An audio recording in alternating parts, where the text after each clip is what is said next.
picture this. It's December 2024. Right. You're a developer working on a computer vision project. Maybe you're building a tool to count cars on a highway or, I don't know, detect defects on a manufacturing line. You open your terminal and you type a command that you and literally millions of other engineers have typed 100 times before. You type pip install ultralytics and you hit enter. Yeah, and for context for the listener, that is the YOLO package. You only look once.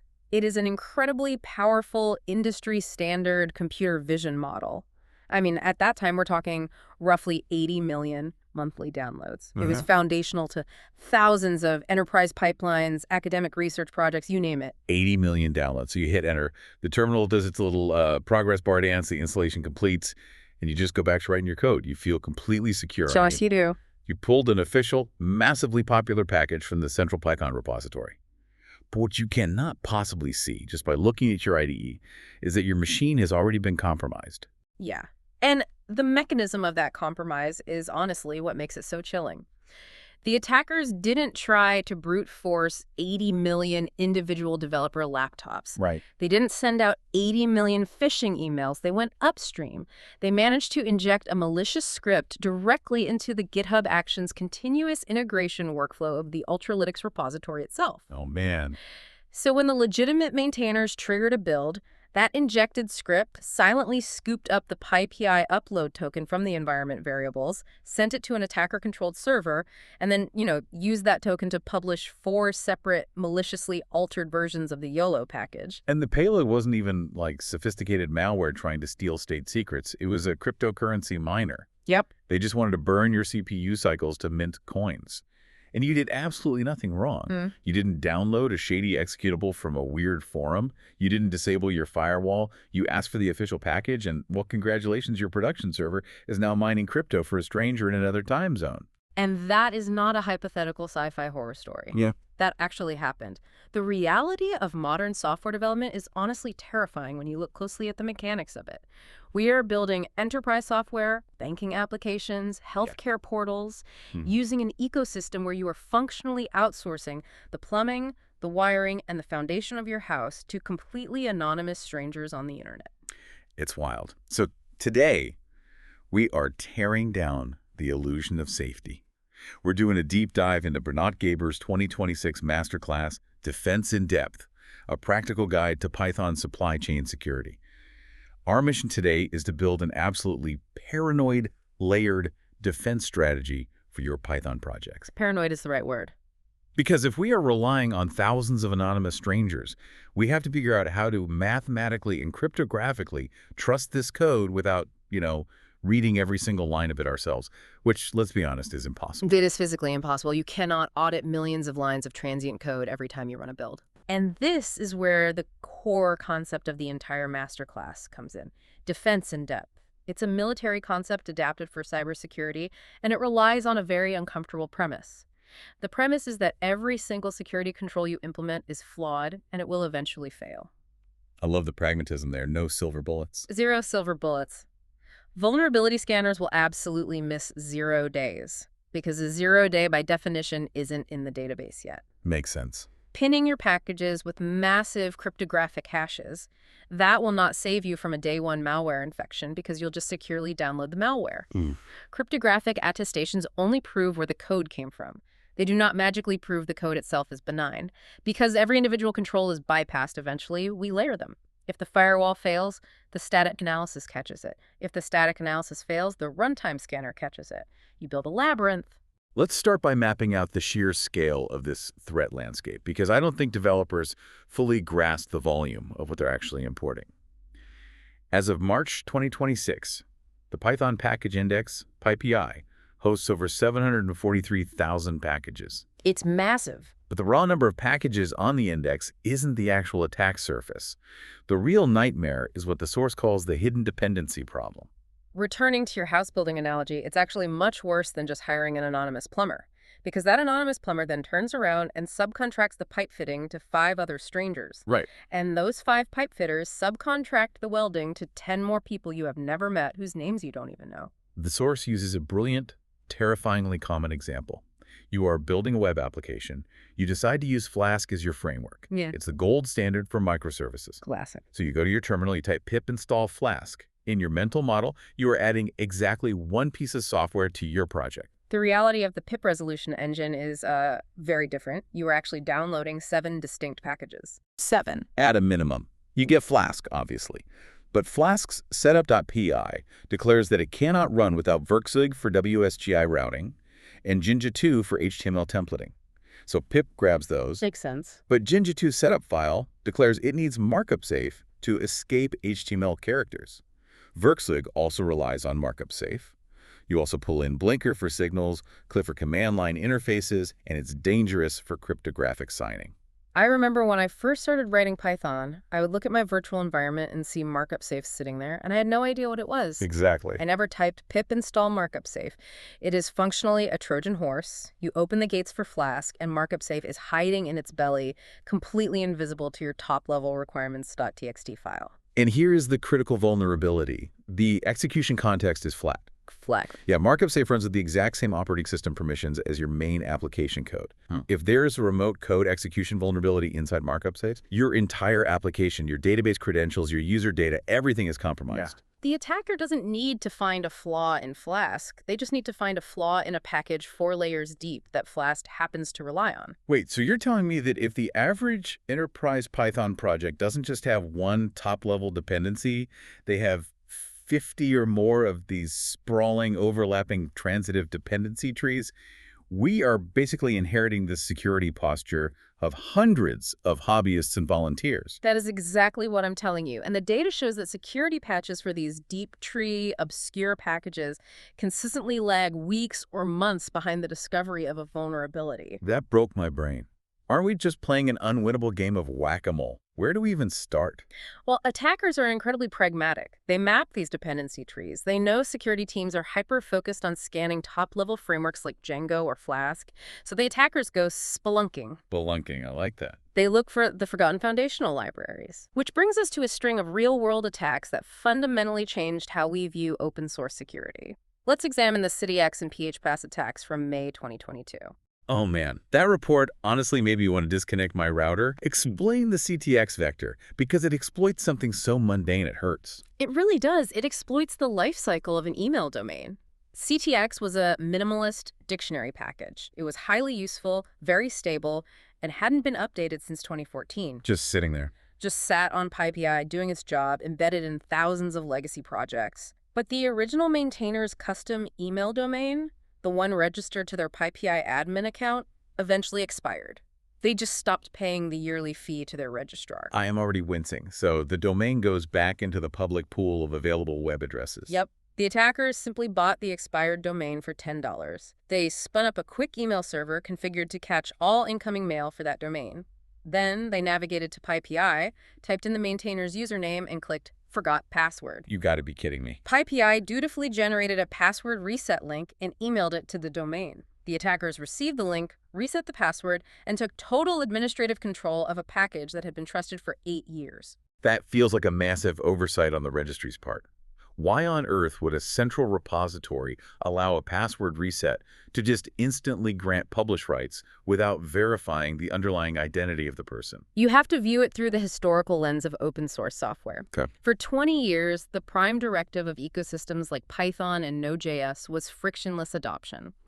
They wanted to make it as easy as possible for a student in their dorm room to publish a library. Right. If you put identity verification roadblocks in front of maintainers, the ecosystem wouldn't have grown. Security was simply not the primary design constraint in 2010. The cost of that friction-free design is staggering, though. Yeah. The attackers push a malicious update to CTX that specifically hunted for AWS credentials and environment variables, exfiltrating them to a remote server. Exactly. And because CTX was an established, trusted name, the automated systems didn't flag it.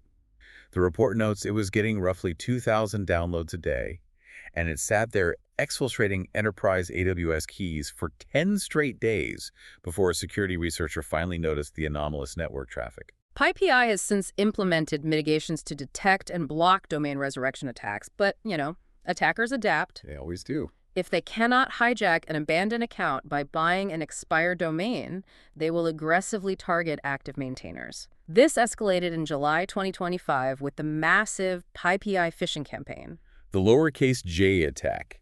This is where I start questioning my own ability to spot a scam, because this was devious. The attackers registered the domain pipj.org. Instead of an I, they used a lowercase j, which looks visually identical in many sans serif terminal fonts.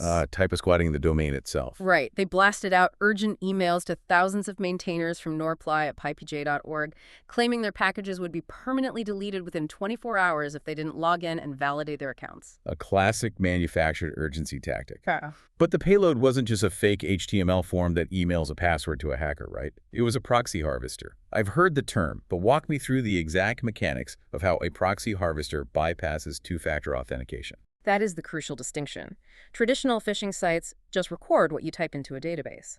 A proxy harvester, built on frameworks like EvilJinx, sits actively in the middle of your connection. Okay.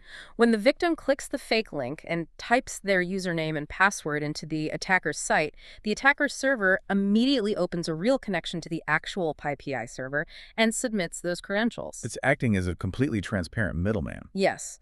pip-audit receives the correct password and says, "Great, now please provide your 6-digit authenticator code."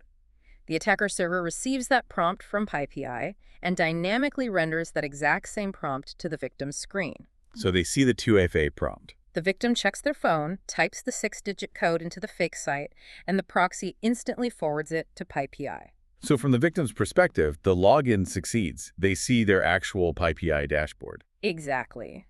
But here's the devastating part. When pip-audit accepts the 2FA code, it issues a cryptographic session cookie, a token that says, "This browser is authenticated." The proxy server intercepts that cookie, saves a copy of it for the attacker, and then passes it along to the victim. The attacker does not care about your password. They do not care about your 2FA code. They want the active session token, because with that token, they can bypass the login screen entirely and upload malware directly to your packages. That is deeply unsettling, because it means even engineers who do everything right, strong passwords, authenticator apps, they can be compromised if they miss a single pixel of a URL. Yep. But as sophisticated as that is, the landscape shifted again later that fall. Ghost action and the Shai-Hulud worm. This is where the attackers stopped going after the human element entirely. Humans are unpredictable.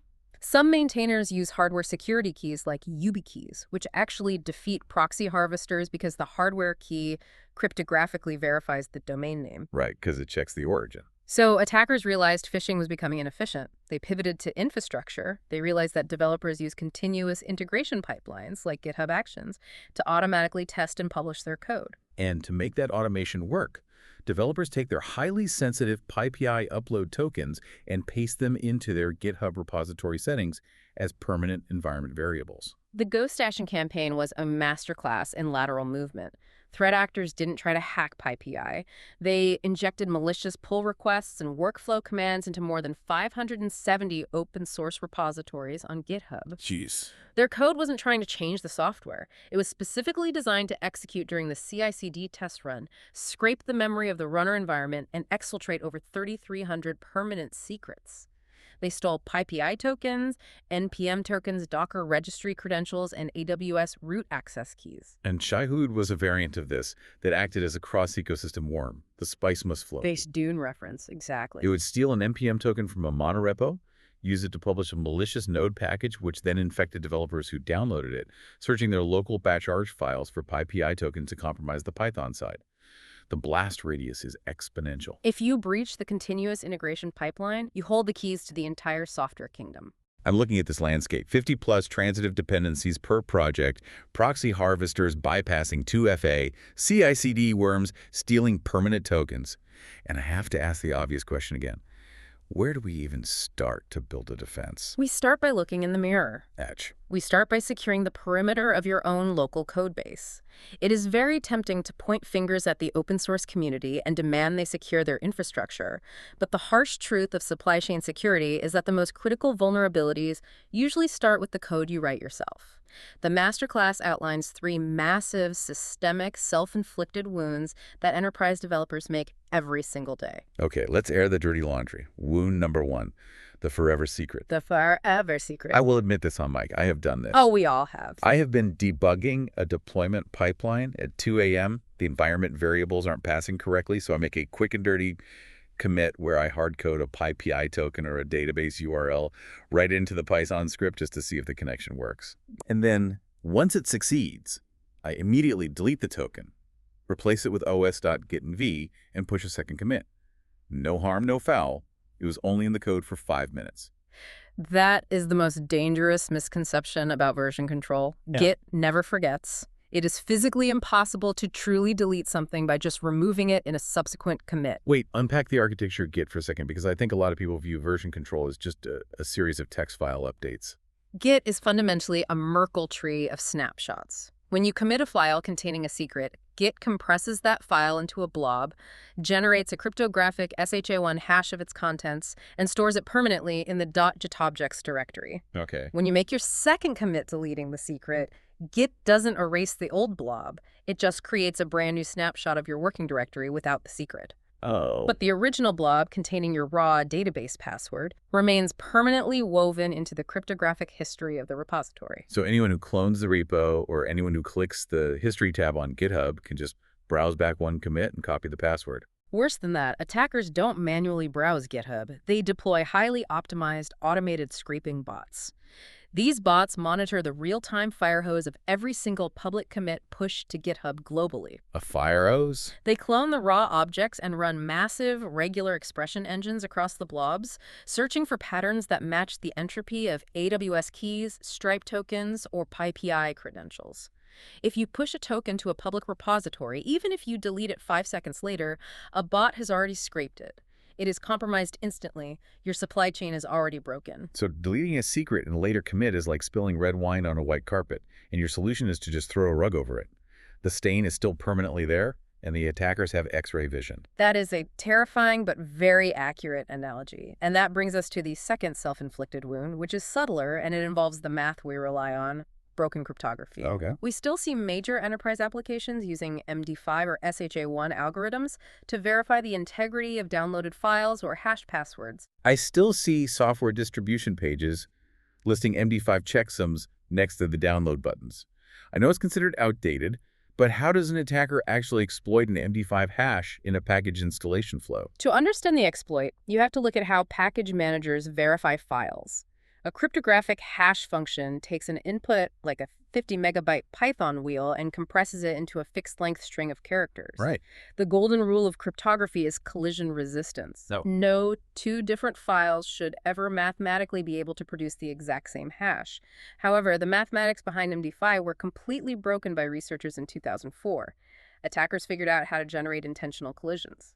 So an attacker can take a piece of malware and carefully manipulate the padding bytes inside the file until the mathematical output matches the hash of a legitimate file. Precisely. Imagine your company mirrors PyPI internally, but your proxy server uses MD5 to verify the files it downloads. An attacker can execute a man-in-the-middle attack or compromise the proxy cache. They swap out the legitimate flask.tar.gz with their backdoored version. And the hash matches. Your internal system calculates the MD5 hash of the malware, sees that it perfectly matches the official MD5 hash published on the registry, and says, integrity verified, deploy to production.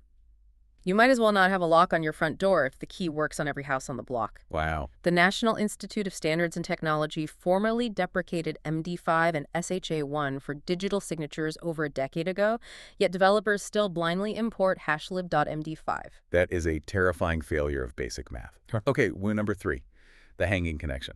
The masterclass points this out, and the code example is literally just one line.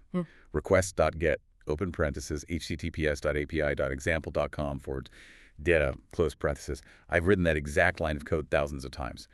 Where is the vulnerability? So vulnerability is defined by what is absent. There is no timeout parameter specified in that function call. So by default, the request library will just wait forever. It will wait indefinitely for the server to close the TCP socket. Now, consider the architecture of a modern web application using a framework like FastAPI or Flask running behind a WSGI server like Gunicorn. Your server has a finite pool of worker threads, Let's say you have 8 workers. Okay, 8 workers. When a user triggers the code path that executes that request.get call, one of your workers reaches out across the internet to that external API. And if the external API is experiencing an outage, or worse, if an attacker controls the endpoint and intentionally accepts the connection but refuses to send any data back, That worker thread just hangs. It sits there, locked in IO, completely paralyzed. It will not process any other requests. oh, I see where this is going. Now, the attacker sends 7 more requests to your application. The remaining 7 workers attempt to hit the malicious external API, and they all hang. Within milliseconds, your entire thread pool is exhausted. Server death. Your application is running, the CPU usage is low, but it cannot serve a single user. Every new request gets a 502 bad gateway error. It is a catastrophic application layer denial of service attack, akin to a slow loris attack, and it is entirely caused by omitting a single integer parameter in your code. It's astonishing how fragile these systems are. We have permanent secrets leaking into Git history, mathematically shattered crypto bypassing integrity checks, and missing timeouts causing immediate server death. Yep. And human code review is notoriously terrible at catching these edge cases. I mean, if I'm reviewing a pull request at 4 p.m. on a Friday and the logic looks structurally sound, I am absolutely going to miss a missing timeout parameter. How do we stop ourselves from deploying these mistakes? This is where automation becomes your mandatory first layer of defense. The masterclass strongly advocates for a tool called Rough. It is a wildly popular, blazingly fast Python linter written in Rust. I love Rough. It has essentially replaced older tools like Flake 8 because it parses the abstract syntax tree of your Python code in milliseconds. And crucially, it incorporates the security rules from a static analysis tool called Bandit. See, I use Rough daily, but I usually just use it to fix my line lengths and unused imports. How do we configure it to act as a security guard? Let's walk through the actual configuration. It's so easy. You open your pyproject.toml file, you locate the tool.rough.lint section, you simply add an array configuration, select S. Just an S. That single capital S tells Rough to activate the entire suite of Flake 8 Bandit security rules. And because it parses the syntax tree rather than just using dumb rejects, it understands the context of the code. What specific rules does it catch? It instantly flags rule S105, which detects hard-coded string literals that resemble passwords or tokens being assigned to variables. It flags S324, immediately throwing an error if it sees hashlib.md5 or hashlib.show1. Goodbye, broken math. It flags S113, yelling at you the moment you type request.get, without explicitly defining a timeout quarg. It goes deeper, too. It catches S301, which is the unsafe deserialization of objects using Python's pickle module, a massive remote code execution vector. And it flags S608, detecting SQL injection vulnerabilities when you use basic F-strings to build database queries instead of parameterized statements. The beauty of it is the speed. Because it's written in Rust, it analyzes thousands of lines of code in under a second. You hook it up to your VS Code or PyCharm environment, and it throws a red squiggly line under request.get before your fingers even leave the keyboard. It intercepts the mistake before the commit is even created. It saves you from your own fatigue. Once we have locked down the perimeter of your own local syntax, we can move out to the next perimeter, which is how you manage the external code you're inviting into your house. This brings us to the dependency problem. The masterclass breaks down the evolution of how Python developers specify their requirements, moving from wildly reckless to mathematically strict. Let's start at the most reckless layer, the unpinned dependency. An unpinned dependency is when your requirements.txt file simply says Flask 2.0. Which intuitively sounds like best practice. You are saying, give me Flask, but make sure it's at least version 2.0 so I get the modern features and automatically grab any new security patches moving forward. It sounds responsible, but in a deployment pipeline, it is the most dangerous configuration possible. Let's trace the execution flow. Okay, let's trace it. Today, your CI server runs pip install. Pip queries the registry, sees that version 3.1.0 is the latest, downloads it, and runs your test suite. Everything passes. You merge the code. Tomorrow, an attacker uses a proxy harvester to compromise the Flask maintainer's account. They publish a backdoored version 3.1.1. Oh, I see the trap. Your auto-scaling group spins up a new production server.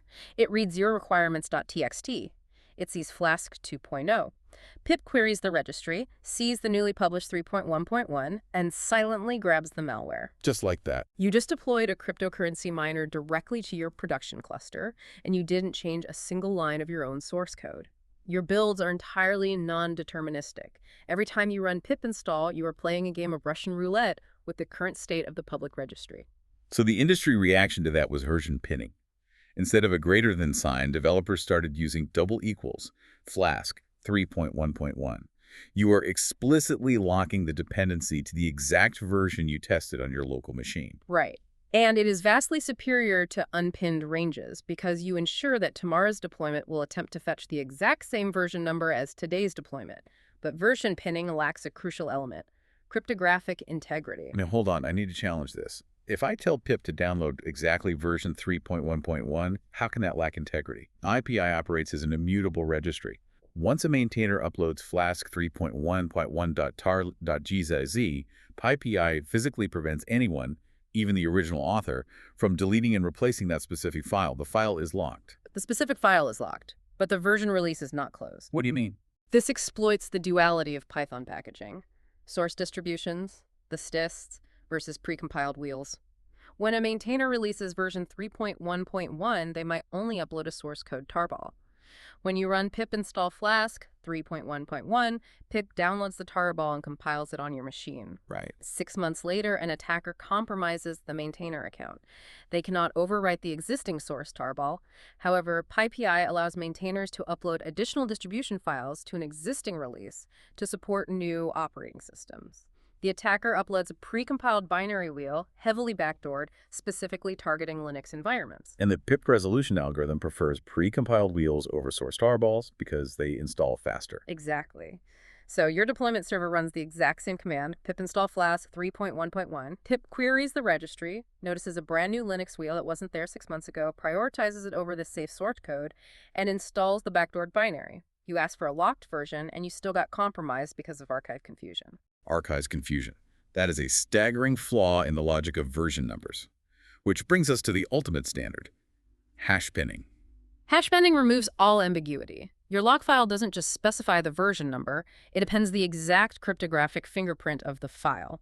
Flask 3.1.1 #256.d667207822, followed by a massive 64-character hexadecimal string. Explain the exact sequence of events when pip processes a hash requirement. How does it stop archive confusion? When pip executes, it reaches out to the registry and downloads the package file into a temporary staging directory on your hard drive. Before it unpacks the archive, before it runs any installation scripts, pip calculates the SHA-256 hash of the downloaded file. It then performs a strict string comparison against the hash hard-coded in your lock file. So if the attacker uploaded that backdoored Linux wheel. The backdoored wheel contains different binary data. Therefore, its SHA-256 hash will be completely different from the hash of the original source tarball.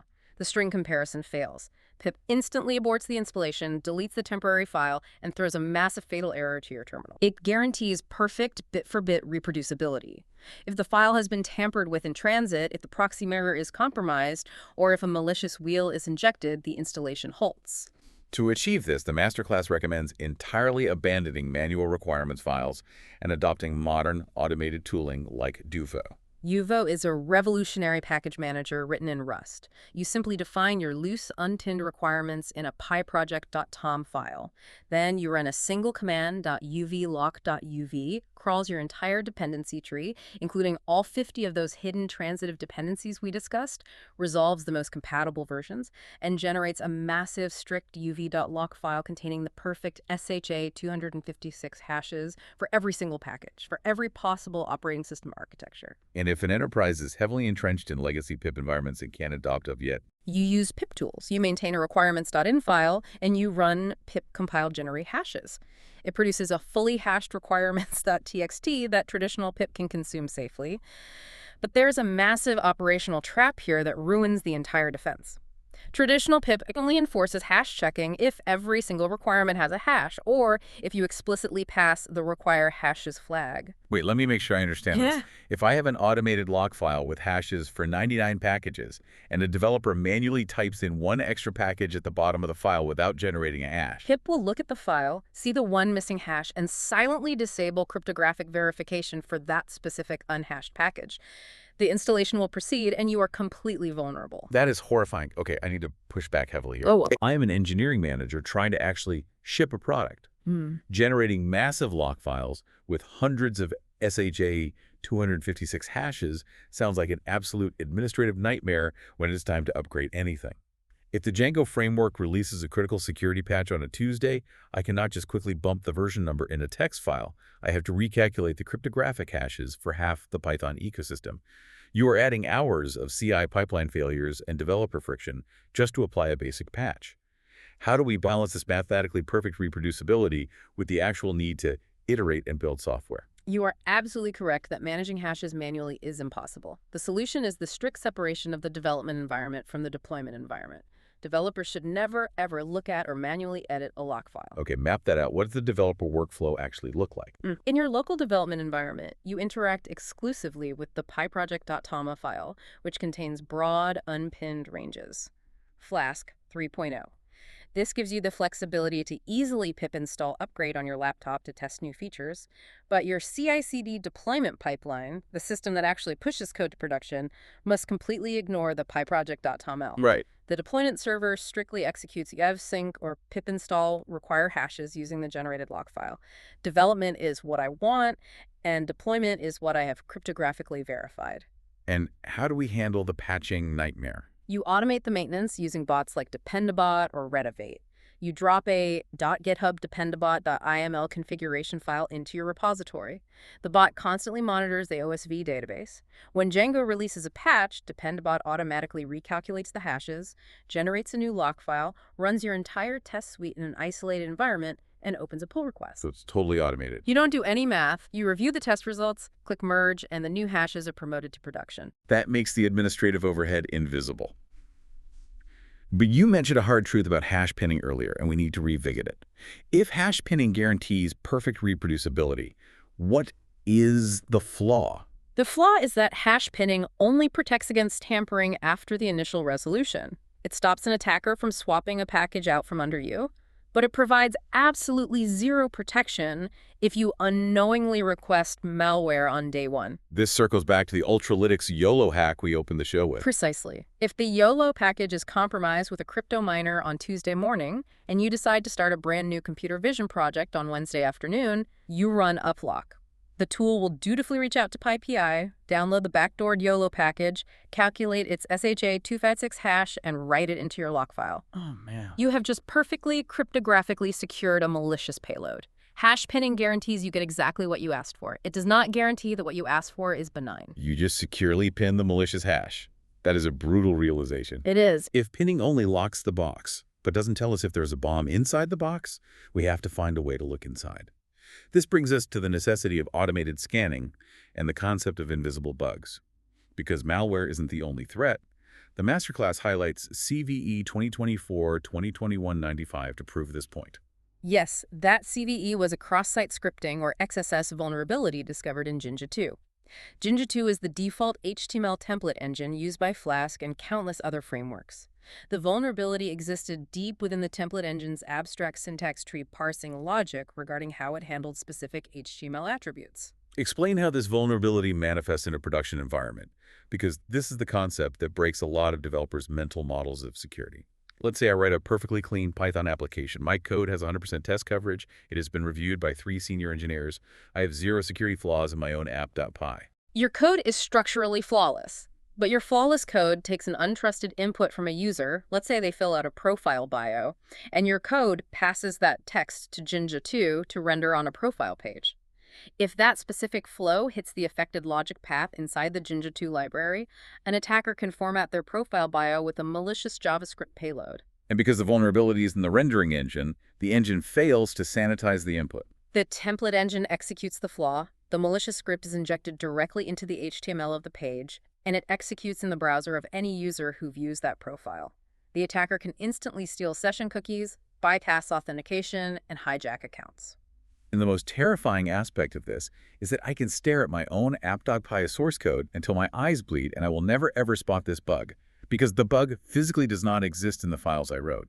It is an invisible bug, hiding 5 layers down in a transitive dependency. Which is exactly why relying purely on human code review is a dereliction of duty. You cannot visually audit 50 transitive dependencies for 0 days. You must integrate automated vulnerability scanning. The masterclass champions a tool specifically built for the Python ecosystem called pip-audit. Let's break down the mechanics of pip-audit. If I install it and point it at my hashed requirements file, is it actually doing static analysis? Is it reading the source code of Jinja 2 line by line looking for flaws? No, it is not performing real-time code analysis because that would take hours. It is an aggregation and querying engine. By default, pip-audit interfaces with the OSV, the open source vulnerabilities database maintained by Google. The OSV is a massive standardized clearinghouse. It ingests vulnerability data from the Python Packaging Authority, GitHub Security Advisories, and the U.S. government's National Vulnerability Database. So it's checking my log file against the master list of known bad versions.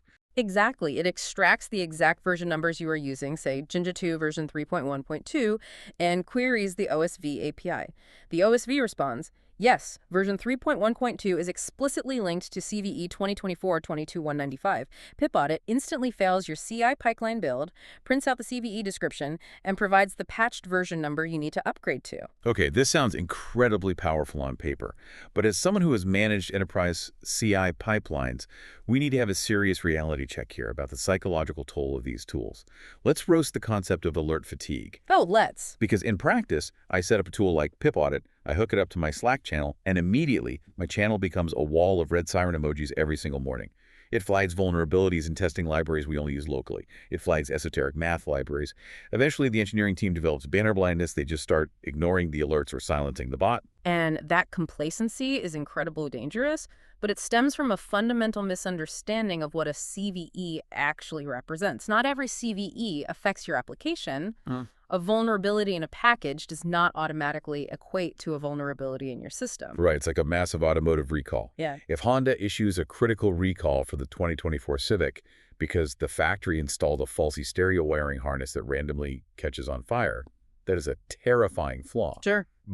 But if my specific Civic was purchased as a base model and doesn't even have a stereo installed, I don't need to panic and pull over on the highway thinking my car is going to explode. The flaw exists in the model line, but the vulnerable component is utterly unreachable in my specific instance. That is a phenomenal analogy.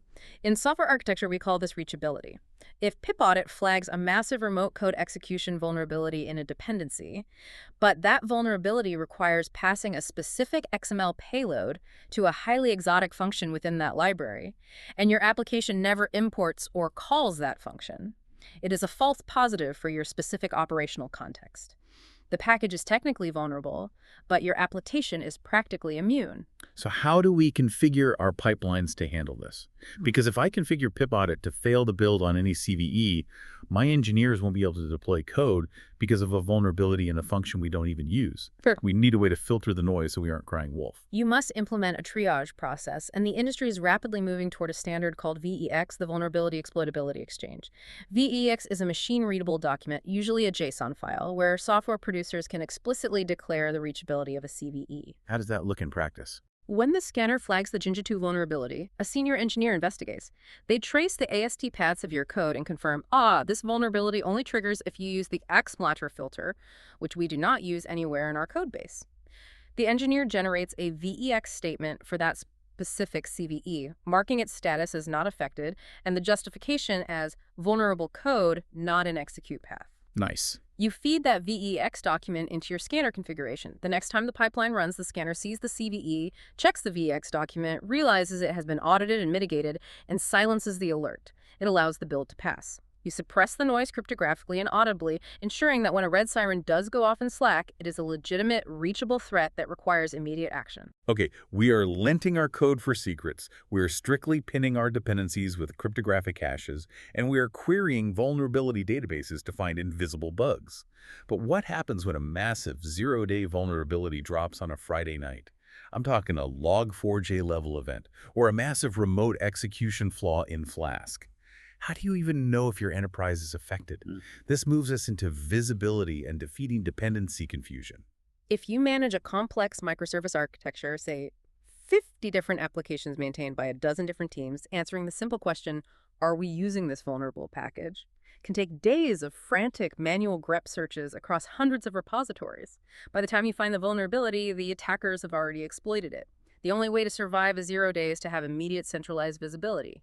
You need an SBOM. A software bill of materials. The masterclass uses the classic FDA analogy for this. It is the nutritional ingredients label for your application. Exactly. When you buy a processed candy bar, the back of the wrapper lists every single ingredient down to the artificial dyes.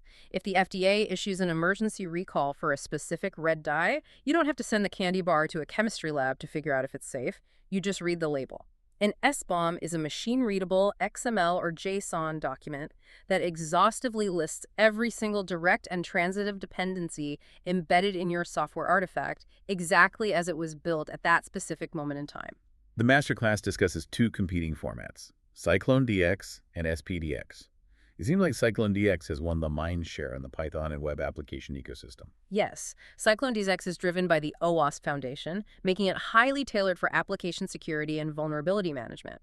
You generate it effortlessly using a tool like Cyclone XBOM. It parses your environment and builds a sprawling JSON tree. But crucially, it maps everything using PureURL's package URLs. Break down what a PureURL actually is, because naming conventions are notoriously terrible in software. If a scanner just sees the string requests, it has no context. Is that the Python request library? Is it a Node.js package called requests? A Golang module? A PureURL standardizes the identity. It formats it as pkg.pyrequests at 2.28.1. It unambiguously declares the ecosystem, the registry, the package name, and the exact version. The SBOM binds this PureURL to the cryptographic hashes, the licensing data, and the source repository links. Okay, I understand the structure, but I want to point out the practical operational difficulty here. Generating a massive JSON file of ingredients during a CI pipeline is trivial. It's a one-line command. But when that massive Flask 0-day drops on a Friday night, how does an SBOM actually save my weekend? Am I seriously supposed to download 50 JSON files from AWS S3 and manually scroll plus F through thousands of lines of text to find the PureURL? Absolutely not. An SBOM is completely useless if it just sits in a storage bucket. The SBOM must be continuously ingested by a centralized tracking platform. The industry standard open source tool for this is Dependency Track. So Dependency Track acts as the central brain. Yes. Every time a CI pipeline successfully builds a microservice, it fires off an API call and pushes the resulting Cyclone DX SBOM into Dependency Track. Dependency Track continuously cross-references your entire global portfolio against the OSV database in real time. When the Friday night 0-day drops, you don't search anything. You open the Dependency Track dashboard, and the system has already analyzed the PRLs. It instantly presents a dashboard.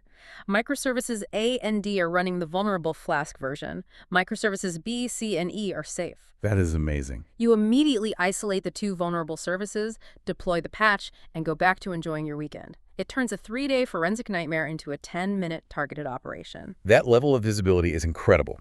But while we are discussing visibility and knowing exactly what packages we are pulling, we have to talk about a specific attack vector that exploits how package managers search for these ingredients: the dependency confusion attack. This is one of the most elegant and devastating logical flaws in modern software engineering. It exploits the core resolution logic of how package managers like pip juggle multiple registries. Let's paint a scenario. You work at a large enterprise, let's call it Initech. Your company develops proprietary internal libraries for things like authentication and database connections. You have a package called Initech Auth. Because it contains proprietary company code, it is hosted on a secure, private, internal network repository. However, your projects also require open source tools like Flask and NumPy. Right, so my development environment and my CI pipelines are configured to point to two different indexes. They query the public PyPI registry for open source tools, and they query the internal Initech registry for the private company tools. Exactly. Now, an attacker operates on the outside. They are monitoring a public GitHub repository belonging to an Initech employee, and they notice an accidental leaked error log, or perhaps they scrape the company's public documentation. They spot the name of your private package, Initech Auth. The attacker doesn't have the source code, they just have the name of the package. The name is all they need. The attacker goes to the public global PyPI register. They create a brand new public package with the exact same name, Initech Auth. They fill it with a malicious payload that steals AWS keys. And crucially, they give it an absurdly high version number, like 99.0.0. Oh no, I see the routing disaster happening here. The next time your secure internal CI server runs pip install Initech Auth, pip checks its configuration. It queries both the private registry and the public registry simultaneously. It sees version 1.2.0 on your secure internal server, and it sees version 99.0.0 on the public internet. Pip's default resolution algorithm assumes that higher version numbers contain newer features and bug fixes. It prioritizes the highest semantic version. And it pulls from the public registry. So it deliberately ignores your secure internal code, reaches out to the public internet, grabs the malware, and executes it deep inside your corporate firewall with high privileges. That is a staggering flaw in how we intuitively assume these systems route traffic. We assume internal names are safe. How do we mitigate that routing confusion? If you have upgraded to the modern APE tool we discussed earlier, you are completely immune by default. UV recognized this flaw and changed the architecture. It uses a strict first match strategy. When you configure multiple indexes, UV checks them sequentially. The moment it finds a package named anytech-auth on your private internal index, it stops searching. It refuses to even query the public registry for that name, preventing the confusion entirely. But enterprise environments move slowly. If an organization is firmly stuck on traditional pip and cannot migrate to you yet, how do they fix the routing? You have to audit your configuration flags meticulously. The lethal mistake is using the extra index URL flag in pip. That flag explicitly tells pip to blend all the registries together into a single flat namespace and pick the highest version. You must stop using it. Instead, you use index URL pointing exclusively to your internal proxy server. You force pip to only talk to your proxy, and you configure your proxy server's routing rules to know exactly which namespaces belong internally and which should be fetched upstream from pip-audit. Furthermore, pip-audit now allows organizations to cryptographically reserve namespaces. You can lock down the Initech prefix on the public registry so no unauthorized user can ever register a typo-squatting package using your company's name. Okay, we have exhaustively locked down what we are downloading. We are linting, pinning, scanning, tracking with SBOMs, and fixing our routing. Now, we need to flip the script. What if you're the one writing the software? What if you're the maintainer publishing the package to pip-audit? We need to talk about proving authenticity. The masterclass explicitly declares death to long-lived tokens. We touched on the devastating consequences of long-lived tokens earlier when we discussed the ghost action worm that compromised 570 repositories. Historically, the publishing architecture was terrifyingly brittle. If you wanted your GitHub Actions CI pipeline to automatically compile and upload your new release to pip-audit, you had to log into the pip-audit website, generate an API token, copy that massive string of characters, and paste it into the secrets tab of your GitHub repository. That token is functionally a password, a permanent, long-lived password that grants absolute administrative rights to publish code under your name. Right. It just sits in the GitHub database forever. If an attacker breaches your GitHub account, or, as we saw with Ghost Action, finds a way to inject a malicious script into your workflow execution, they simply read the environment variables, dump your secrets, and steal the token. They don't even need to touch your source code. They just take the token to their own server and push malware to pip-audit under your identity. And here is the brutal reality. Traditional two-factor authentication, like a YubiKey or a Google Authenticator app, provides zero defense against this. Because the 2FA only protects the human logging into the website. It doesn't protect the automated robot. Exactly. 2FA protects the web interface, but the API token is designed specifically to bypass human interaction. If the token is stolen, the attacker bypasses your YubiKey entirely. So what is the architectural solution? If we need automation, but permanent tokens are a liability, how do we fix it? We replace permanent secrets with ephemeral trust. The solution is trusted publishing, which leverages a protocol called OpenID Connect, or OIDC. It completely eliminates the need for you to ever generate or store a pip-audit API token in GitHub. I have read the documentation for OIDC, and it honestly sounds like cryptographic magic. Break down the actual handshake for me. If my GitHub action doesn't have a password and it doesn't have a token, how does pip-audit physically know to trust the upload? Instead of a password, you establish a mathematical trust relationship between the identity provider, which is GitHub, and the service provider, which is pip-audit. You log into pip-audit once, and you configure a rule that says, I explicitly trust the GitHub repository my OrgMeAwesome package to publish releases on my behalf. Okay, the rule is set. What happens when the CI pipeline actually triggers? When your GitHub action workflow spins up to create a release, it reaches out to GitHub's internal OIDC provider and says, please generate an identity token for me. GitHub creates a JSON Web Token, a JWT. This token contains cryptographic claims. It specifies the exact repository name, the exact git commit SHA, and the exact workflow file that is currently running. Crucially, GitHub cryptographically signs this JWT using its own private root key.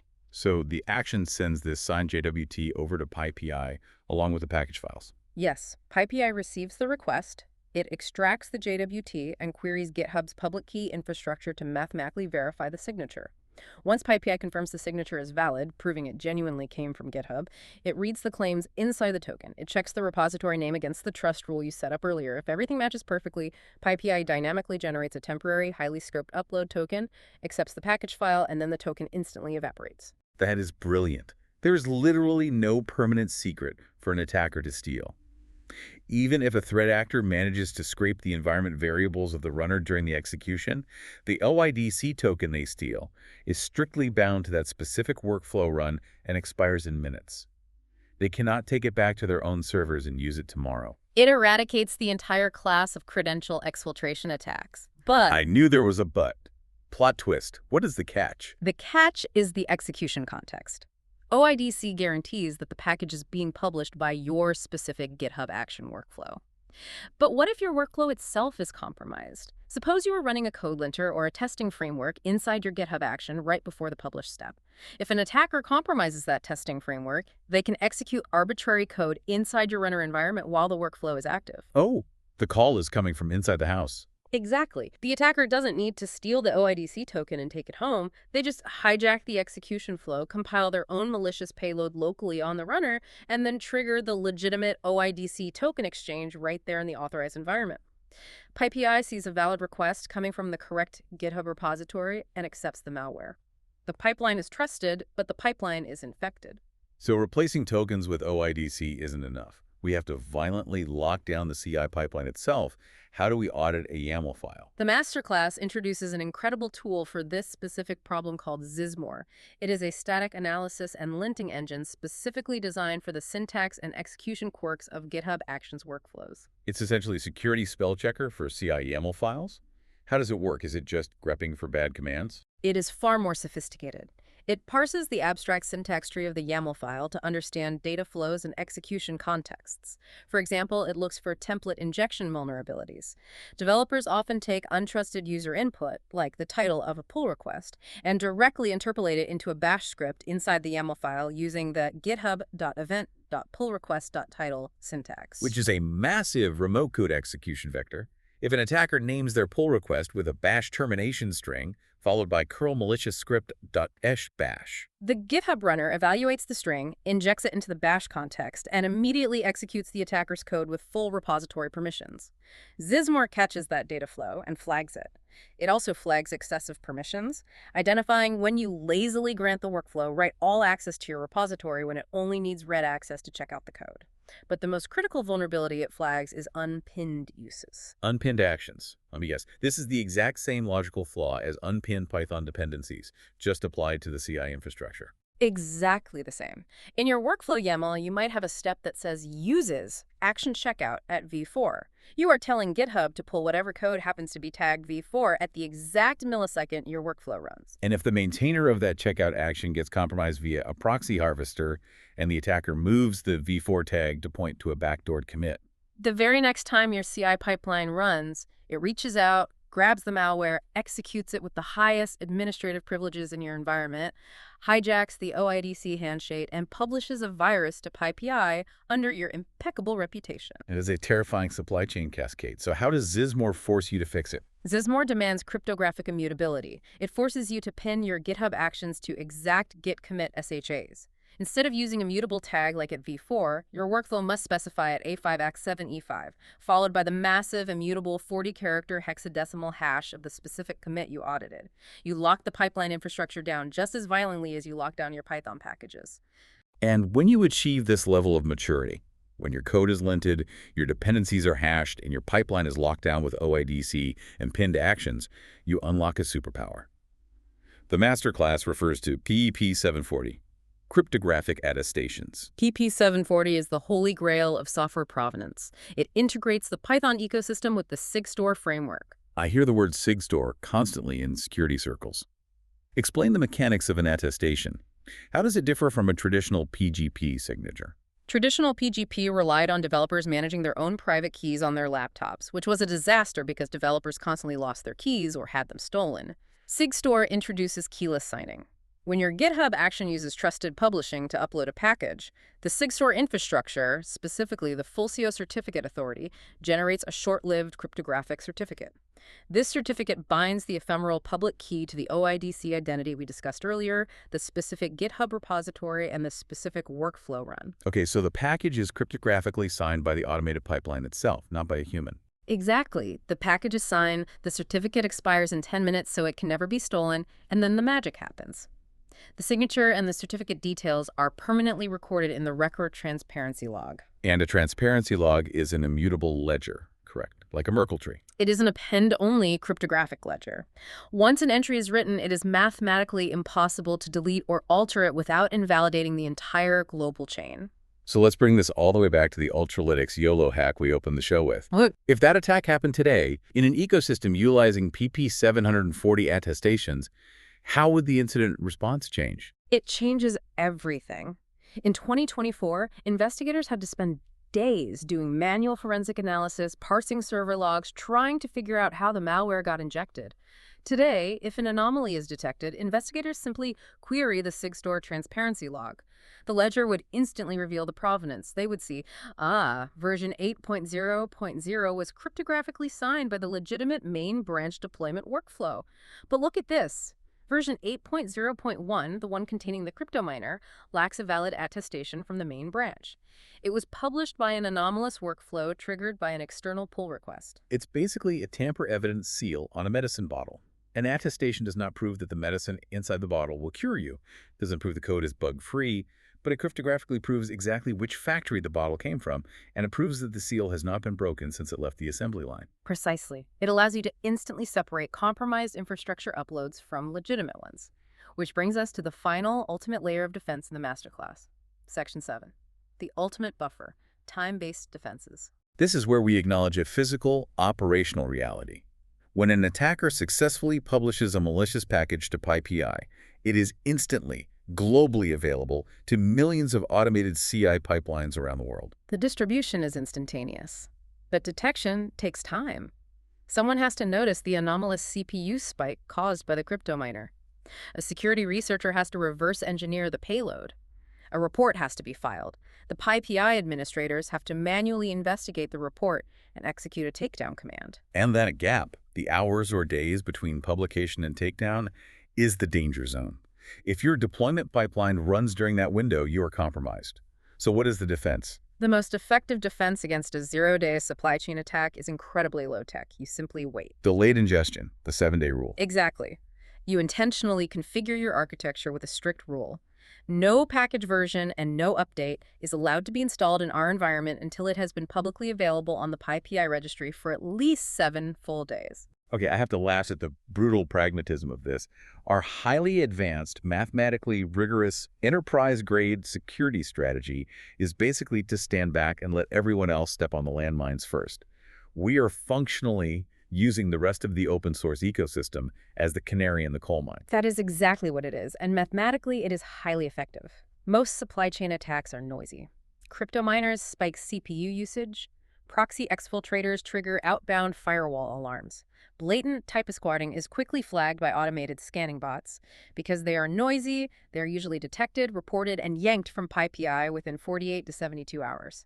If a package version manages to survive on the public registry for 7 days without being taken down, the statistical probability that it contains a blatant, noisy attack drops dramatically. How do you actually implement a time buffer? Because I assume a solo developer does this differently than a Fortune 500 bank. For an individual developer, it is remarkably elegant. You leverage the command line flags built into modern tools. If you are using OOV, you use the exclude newer flag. If you are using modern pip, you use uploaded prior to. You simply run your lock command like this. No EV pip compile exclude newer 2026-0317. So it forces the resolution engine to act as if the package registry literally stopped existing on that specific date. Anything uploaded today is completely invisible to your machine. Yes, it elegantly solves the problem without requiring any infrastructure. But I know you're going to point out the fatal flaw in this logic. Oh, absolutely. Here's my challenge. If I implement a strict, unyielding 7-day delay on all incoming packages, doesn't that mean I am also artificially delaying critical security patches for actual vulnerabilities? If Flask releases an emergency patch for that Jinja 2 remote code execution bug, and my system rigidly forces me to wait a week to install it, I'm sitting exposed to a known public exploit for 7 days. I'm trading supply chain security for application vulnerability. And that is the ultimate architectural trade-off. It is exactly why enterprise implementations of delayed ingestion are so complex. A mature organization doesn't just use a command line flag. They build a dedicated ingestion control infrastructure. They deploy an internal proxy registry like Artifactory or Sonatype Nexus that sits between their developers and the public internet. And the proxy enforces the delay. By default, the proxy automatically quarantines and blocks any package version younger than 7 days. But, and this answers your challenge, the proxy architecture includes an expedited ingestion lane, a fast-track bypass. How does the fast-track lane work without reintroducing the risk? When a critical CVE patch drops, the automated scanners scream. The security engineering team gets paged. They manually review the source code diff of the patch to ensure it isn't a supply chain attack disguised as a fix. Once they verify the code, the security team manually approves the specific SHA-256 hash of that patched version and adds it to the proxy's explicit allow list. The proxy fast-tracks that specific hash, bypassing the 7-day quarantine, and allows the CI pipelines to immediately pull the fix. But that requires dedicated infrastructure, continuous threat monitoring, and highly paid human personnel to actively manage the allow and block lists. Which is why the masterclass provides a vital piece of advice. Do not attempt to build an ingestion control proxy if you do not have a dedicated security operations team. If you are a startup with 50 developers, stick to the UV command line flags and robust automated scanning. A poorly maintained proxy server often becomes a massive bottleneck that incentivizes developers to actively bypass security controls just to get their jobs done. We have covered an immense, almost overwhelming amount of ground today. We started at the terrifying scale of the public registry, and we have methodically built a literal fortress around our code. We linted the perimeter, hashed the dependencies, scanned the invisible AST paths, tracked the ingredients with SBOMs, locked down the pipelines with OIDC, and buffered the impact with time delays. Let's land the plane. The masterclass distills this entire strategy into an actionable 3-phase roadmap so listeners don't feel paralyzed. Phase 1 is quick wins. You can implement these today in 20 minutes without requiring infrastructure approval. Add rough linting to your project. Add lint.selectS to your configuration file to immediately catch hard-coded secrets and missing network timeouts. And immediately transition to pinning your deployments with strict cryptographic hashes using lock or pip tools. That single change eliminates a massive portion of accidental non-deterministic risk. Phase 2 is foundations. This requires a sprint to implement. Add pip-audit to your continuous integration pipeline so you are continuously querying the OSV for known vulnerabilities on every commit. Integrate Cyclone XBOM to generate an SBOM artifact on every build so you have visibility during a 0-day. And critically, if you publish open source packages, migrate your GitHub actions to trusted publishing using OIDC immediately. Delete every long-lived API token from your repository secrets. Phase 3 is advanced architecture. This is for mature security teams protecting critical enterprise assets. Set up internal proxy registries to enforce delayed ingestion. Deploy a centralized dependency trap server to ingest your SBOMs globally. And begin implementing VEX documents to systematically manage alert fatigue and filter out unreachable code paths. Defense in depth is about acknowledging failure. It means building a system where a failure in one layer, a missed secret, a compromised proxy, is caught and contained by the next layer. You do not have to build the entire labyrinth today. Start with phase 1. But before we go, I want to leave you with a final provocative thought. Something that wasn't deeply explored in the source, but builds on everything we have discussed regarding dependency confusion, typo squatting, and the sheer volume of a million package registry. Let's hear. Think about how fast the industry is adopting AI coding assistants. Copilot, Cursor, Claude. We're inviting these models directly into our IDEs. As these AIs autocomplete our functions, they confidently auto-import packages based on statistical probability and context. Will our own AI tools become the ultimate automated vector for dependency confusion? Imagine an AI hallucinating a package name that doesn't actually exist. It just invents a plausible-sounding utility library for processing images and seamlessly adds the import statement to your code. And imagine an attacker running automated bots, monitoring the public DNS resolvers, watching those failed queries hit the registry. They see the hallucinated name. They instantly register that exact fake name on pip-audit and pack it with a credential harvester. The AI hallucinates the lock, and the attacker provides the key-slipping malware directly into your perfectly automated pipeline before you even realize what the AI typed. That is a genuinely terrifying frontier. The AI becomes the ultimate insider threat, unwittingly acting as the delivery mechanism for the supply chain attack. Find your weirdest edge case and share it. Tell us what to cover next. Comment, rate, subscribe. Thanks for listening. Catch you next time.